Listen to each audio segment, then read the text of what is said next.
On Monday, President Lee Jae Myung and Vietnam's top leader To Lam held summit talks in Seoul, where the two sides adopted a joint declaration on deepening the comprehensive strategic partnership established 3 years ago. They also pledged to realize a trade volume of $150 billion by 2030. Seoul and Hanoi also signed joint projects to further nurture their cultural cooperation, such as diversifying South Korean content with Vietnam. And President Lee has granted special Liberation Day pardons to nearly 2,200 individuals. Included is Jo Guk, former head of the Minor Rebuilding Korea Party, who's currently serving a 2-year prison term over a college admissions scandal involving his daughter and abuse of power over a government audit. President Lee Jae Myung hosted Vietnam's political leader To Lam today in Seoul to bolster cooperation in a host of areas. And now, one particular focus was on sharply increasing bilateral trade volume. Our Presidential Office correspondent Yoon Jung-min starts us off. The summit began on a friendly note with a handshake and a gun salute to welcome Vietnam's top political leader. 대한민국 새 정부 들어서서 첫 번째 국빈 방문이십니다. 그만큼 우리가 베트남을 중히 여기고 있다는 점을. The sentiment was mirrored by Vietnam's Communist Party leader To Lam as he invited President Lee and the First Lady to Vietnam in the near future. I'm honored to be invited. I congratulate President Lee Jae Myung for being elected as the 21st President of the Republic of Korea. Monday's summit talks yielded deliverables to further deepen the South Korea-Vietnam Comprehensive Strategic Partnership. 올해 한-베트남 FTA 발효 10주년을 맞아 우리 양국은 2030년까지 교역 규모 1,500억 불 목표를 달성하기 위한 노력을 더욱 강화해 나가기로 하였습니다. Last year, bilateral trade reached nearly $87 billion, with Vietnam being South Korea's third largest trading partner. There are other areas of cooperation. We agreed to focus on developing strategic infrastructure, such as infrastructure related to transportation, energy, digital, and climate change. South Korea hopes to take part in large-scale infrastructure projects in Vietnam, including its nuclear power plant project and North-South Express Railway project. Focus was also on strengthening cooperation on AI, renewable energy, critical minerals, and copyright, for which an array of MOUs were signed. And the meeting was crucial in more ways than one. The new South Korean leader shared his vision for peace and prosperity on the Korean peninsula, as Lam welcomed the South Korean government's efforts to resume dialogue with North Korea. The Vietnamese leader, for his part, noted the importance of peace and freedom of navigation in the South China Sea. On the diplomatic front, the two leaders agreed upon cooperation on multilateral forums, as South Korea and Vietnam serve as hosting countries of the APEC summit in 2025 and 2027, respectively. Also, exchanges will be expanded at parliamentary and municipal levels. And as a clear reflection of the importance of people-to-people and cultural exchanges, First Lady Kim Hae-kyung hosted the spouse of Vietnam's top leader, Ngo Phong Lee, at the National Museum of Korea in Seoul. To Lam's visit to Korea, the first of its kind in 11 years, involves a dinner hosted by the South Korean president with heads of major South Korean businesses, including SK and Hyundai Motor Groups. Seoul's top office says Monday's summit signals the start of East pragmatic diplomacy in earnest. This comes at a time when the global trade environment is becoming increasingly unstable. Yoon Jung-min, Arirang News. Continuing with the Vietnamese leaders' visit to South Korea, the two countries also explored ways to cooperate in the cultural field, as their related ministers also got together today. Our culture correspondent Park Kwon-woo has more. I'm abandoning my mom. This recent popular movie in Vietnam surpassed the break-even point in the country just 3 days after its release. What's notable is that it's a Korea-Vietnam co-production, starring popular actors from both countries. More such collaborations are expected as the culture ministers of Korea and Vietnam met in Seoul to explore ways for sustainable growth in the culture industry. Since establishing a comprehensive strategic partnership in 2023, we've strengthened cooperation in various sectors. With our ties closer than ever, it's time to take cultural exchange and cooperation to the next level. We see the culture industry's potential and ripple effects as a key driver of future economic growth. Vietnam has also signaled its commitment to cultural cooperation, following its recently unveiled national strategy to build a culture industry centered on digital transformation. Korea is a culturally advanced country whose new technologies add significant value to its cultural industries. We hope to learn from Korea's expertise to further develop our industries as we share cultural common ground. Positive messages from both sides led to MOUs being signed between companies from both countries on Monday, covering joint film and game projects. Korean content are very popular in Vietnam, from music to drama series to movie. And I'm very happy that this year the collaboration extending to another level, co-produce a Vietnam-Korean movie with the original story. We will be filming in March and releasing end of 2026. And more Korean companies are diversifying their content creation with their Vietnamese counterparts. We're exploring collaborations such as remaking films with our IP and co-producing Vietnamese dramas or casting Vietnamese actors in our dramas. While there may be cultural sensitivities or differing social norms, these can be addressed from the early planning stages. Korea's Culture Ministry also announced plans including financing and tax incentives in the cultural field on Monday, with the aim for the industry to generate 300 trillion won in revenue by 2030. With more of these efforts paving the way for broader collaboration between the two countries, more cultural content is expected down the road. Park Eun-woo, Arirang News. South Korean President Lee Jae Myung issued his Liberation Day special pardons today.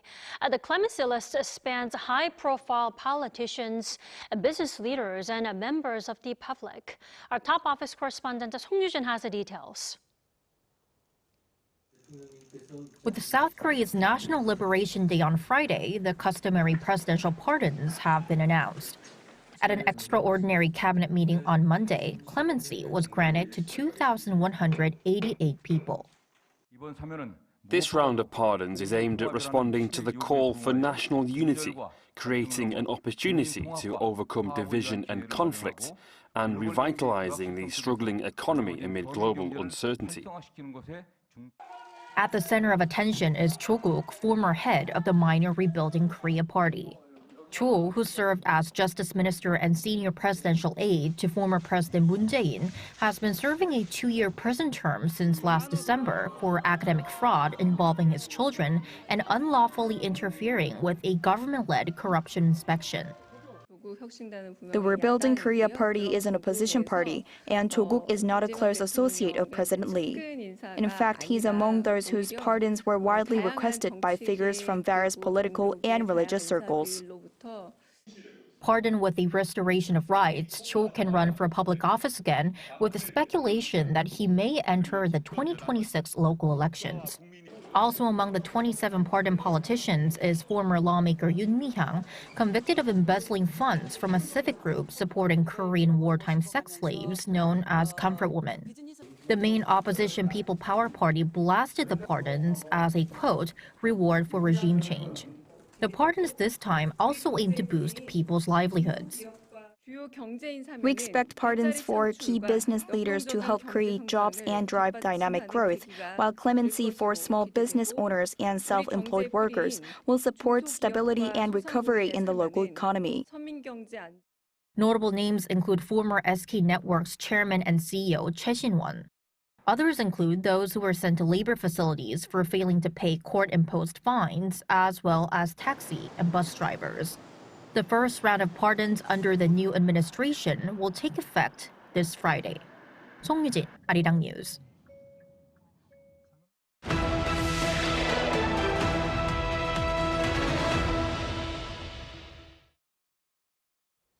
With a tariff deal now behind them, the leaders of South Korea and the U.S. are looking ahead to what could be their first ever summit within this month, which would reshape the two countries' security alliance, says Victor Cha, the Korea chair at the Center for Strategic and International Studies. Our Kim Jong-sil reports.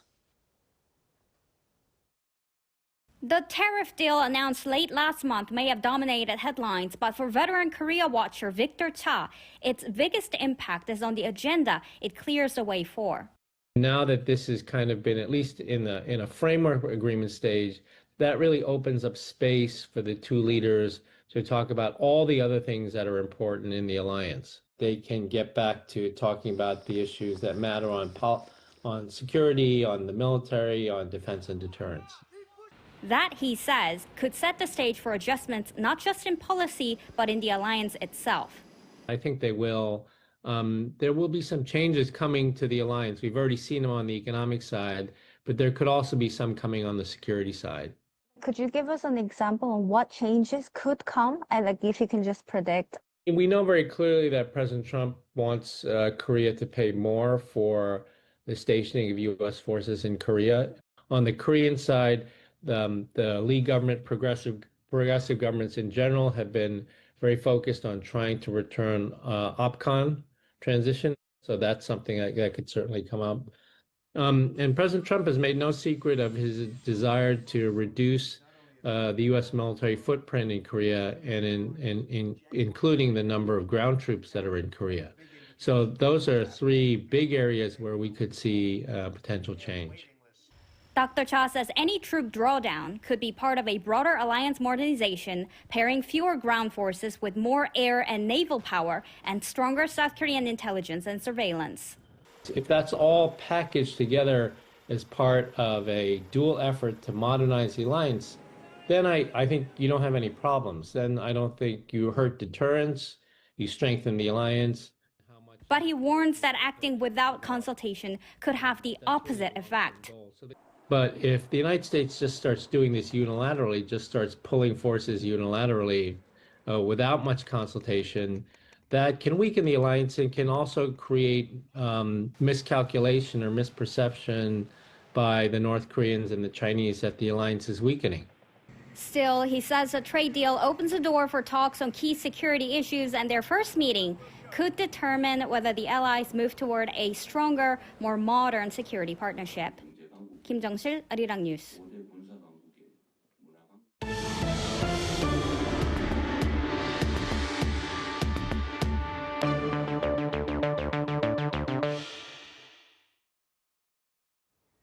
North Korea has slammed the upcoming joint military drills between South Korea and the U.S. A reaction that is not too much of a surprise, but what's notable is that the statement came days after the North also took down its border speakers that broadcast propaganda directed at the South. Our Park Hyobin has this report. North Korea has condemned an upcoming large-scale joint military exercise between South Korea and the United States. According to a report by the North's state-run Korean Central News Agency on Monday, Defense Minister Ro Kwang-chol had warned that Pyongyang would invoke its right to self-defense in response to any provocation. The warning came a week ahead of Seoul and Washington's annual summertime Ulji Freedom Shield exercise, set to run from August 18th to 28th. Experts say this is a clear sign that the North is seeking to permanently end the Allied exercises. This is not the first time that North Korea has criticized ROK-U.S. joint military exercise. Since Trump has inaugurated and North Korea has continued to raise questions and criticize ROK-U.S. alliance, and this is a very clear purpose that North Korea definitely wanted to stop or permanent halt of ROK-U.S. joint military exercise. In response to Pyongyang's denunciation, Seoul's Ministry of National Defense said, The ROK U.S. combined exercises are annual defensive drills to maintain a strong joint defense posture, contributing to peace and stability on the Korean Peninsula and beyond. The defense authorities from both nations are closely coordinating their execution. North Korea's warning comes despite recent signs of a potential de-escalation by the reclusive state. Last Saturday, Pyongyang began dismantling some loudspeakers installed along its border, which were previously used for noise campaigns against South Korea.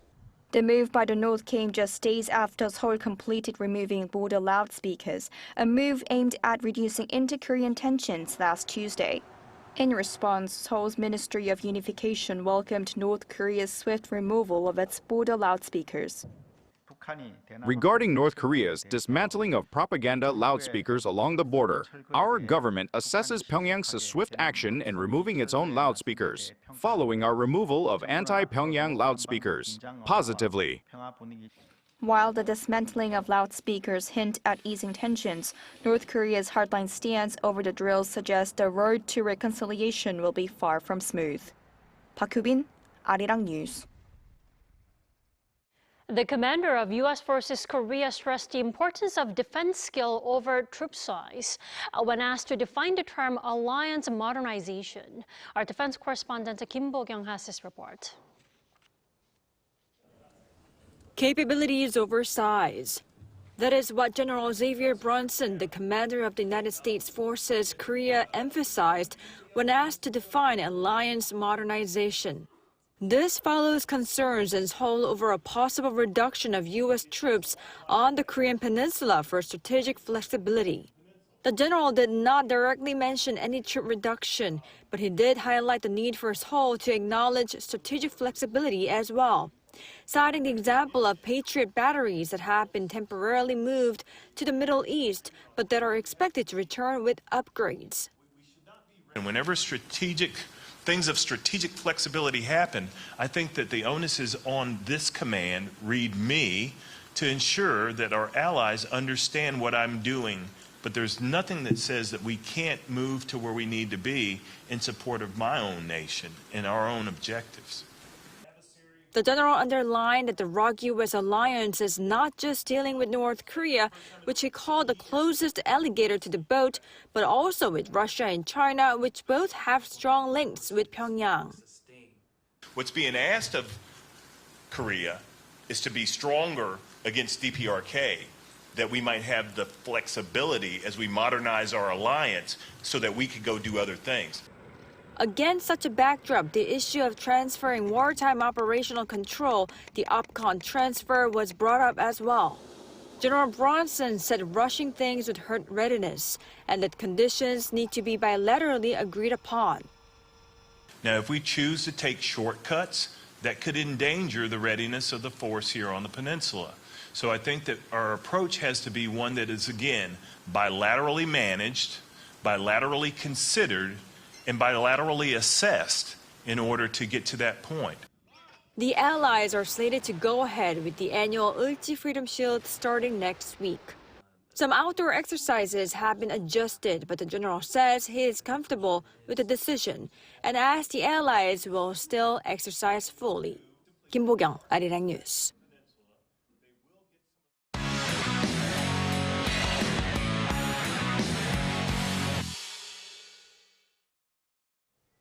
It's Monday, which means it's time to take a look at what's been happening in the world of sports. We have our sports editor, Paul Neitz, joining us in the studio. Welcome back, Paul. Thank you. So, Paul, why don't we start with football? Heung-min made his MLS debut. Tell us more. That's right, yes. Son on Saturday, local time, officially made his MLS debut for Los Angeles FC. Right. And, well, he wasted no time in making an impact as well. He came off the bench in the second half against the Chicago Fire and used his signature pace and close control to cause havoc for the Fire defence. In the 77th minute, he was fouled inside the box, winning a penalty that Dennis Bouanga converted to level the match at 2-2. LAFC had earlier equalised in the first half before falling behind again, but Son's involvement ensured that they came away with a point. LAFC are fifth in the Western Conference and take on the New England Revolution this Saturday, where Son could make his full debut. Right, off to a good start. Staying in the U.S. but moving on to MLB, a home run for Kim Ha-sung. Yes, his first in around a month as well. On Sunday, Kim batted 2 for 3 with 2 RBIs and 1 run scored, also drawing a walk against the Seattle Mariners. But his team, the Tampa Bay Rays, lost the match 6-3. Batting 7th, Kim hit a double to left off starter Brian Wu in the top of the 2nd. It was Kim's 2nd double of the season and his first since July 9th. His home run came in the 4th inning, hitting a fastball. It was his first home run since July 10th and was his 2nd of the season. The day before, meanwhile, Lee Jong-hoo of the San Francisco Giants matched his season best run of recording a hit for the 8th game in a row. He went 1 for 4 in a 4-2 loss to the Washington Nationals. The hit came in the very last inning with an infield single in what was his final appearance at the plate. Paul, staying with baseball, but moving on to the KBO, another attendance milestone. Another one, yes, 9 million fans now after 528 games. This is the fastest the league has ever hit that milestone. The previous record was 610 games set last season. In fact, the KBO has only ever surpassed 9 million once before, and that was last year. The overall record is 10.8 million. Officials and analysis say that the league is on pace to surpass the single-season attendance record and even get as high as 12 million. All 10 clubs together are averaging around 18,000 fans per match, which is up 16% from this point last season. Paul, last but not least, to golf. 2 South Koreans have qualified for the second leg of the PGA Tour playoffs. Tell us more. That's right, yeah. We have Kim Si-woo and Im Sung-jae who have reached the next phase. Both put in good displays in the first tournament of the annual series over the weekend. On Sunday at the FedEx St. Jude Championship in Memphis, Tennessee, Kim Si-woo finished tied for 14th at 8 under par, 272. Im Sung-jae finished 1 stroke behind Kim to tie for 17th. Kim jumped from number 46 to 41st in the FedEx Cup standings, while Im moved up from 29 to 25. Only those in the top 70 were able to go to the next phase, and the top 50 from the weekend's competition advanced to the B&W Championship, which starts this Thursday. Great stuff, Paul. Thank you as always. I'll see you next Monday. Thank you. Yeah, see you.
With the whole country cloudy today, it has been raining in the southern parts of the country. Jeju Island, where a heavy rain advisory has been issued, is covered by dark clouds with thick rain pouring down. This rain clouds will spread to the southern parts of the country. Looking at the expected amount of rainfall by tomorrow, about 100 millimeters of heavy rain is forecast on the south coast, 20 to 80 millimeters in Gyeongsang-namdo Province, 10 to 60 millimeters in Jeollanam-do Province and Jeju Island, 5 to 40 millimeters in Jeollabuk-do and southern Gyeongsang-buk-do provinces, and 5 millimeters in other areas. Tomorrow morning, Seoul will start off at 24 degrees Celsius, Daegu and Gyeongju at 21 degrees. Daily highs will go up to 33 degrees in Seoul and Chuncheon, 28 degrees in Busan. On Wednesday and Thursday, it will rain in the central parts of the country. That's all for Korea. Here are the weather conditions around the world.